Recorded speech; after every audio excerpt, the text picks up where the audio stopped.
আমরা ইনশাআল্লাহ আল্লাহ যদি বাঁচায় রাখে এই 30 লক্ষ টাকা সংগ্রহ করে তবে বাড়ি ফিরবো, আল্লাহ যদি বাঁচায় রাখে। জুম করে দেখা প্রত্যেকটা মানুষ কান্না করতেছে।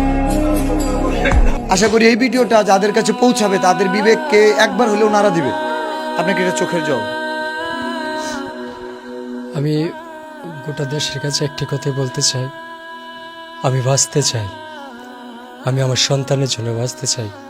আমি এদেশের লক্ষ লক্ষ মানুষের চোখের পানি পালাইছি আমার কন্টেন্ট দিয়ে। অনেক মা বোনেরা আমার ফোন দিয়ে বলতো, বাবা তোমার কন্টেন্টগুলো দেখা আমার সন্তান লাইনে আসছে, আমার সন্তান কথা শুনতো না, তোমার কন্টেন্টগুলো দেখা আমার সন্তান এখন কথা শুনে। আমি সেই সব মাদের দিকে আমি তাকিয়ে বলবো, আপনারা আমার পাশে দাঁড়ান। প্রবাসী ভাইদেরকে বলবো, আপনারা আমার পাশে দাঁড়ান।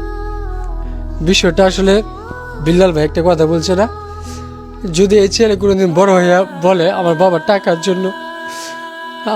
টাকার জন্য বিনা চিকিৎসায় মারা গেছে, এবার তোমরা আসো বাংলাদেশ, আমার কাছ থেকে 30 লক্ষ টাকা নিয়ে যাও আর আমার বাবাকে ফিরে দাও। আপনারা কি দিতে পারবেন আমাকে? আপনারা আমার দিতে পারবেন না। আমরা ইনশাআল্লাহ আল্লাহ যদি বাঁচায় রাখে এই 30 লক্ষ টাকা সংগ্রহ করে তবে বাড়ি ফিরবো, আল্লাহ যদি বাঁচায় রাখে। বাট এখানে দেখেন প্রত্যেকটা মানুষ, একটু জুম করে দেখা প্রত্যেকটা মানুষ কান্না করতেছে। বাবু তোমার লাগে আমি কত চেষ্টা করছি, আমার ভাই তো বিল্লাল ভাই আমার লাগে, বিল্লাল ভাই লাগে আমি বাইকটা ধরে দিয়ে বিল্লাল ধরে মেয়ে থাকবে, বিল্লাল ভাই ধরে মেয়ে থাকবে না, এই আমার বাইকটা তোর চিকিৎসা দিয়ে পাবো।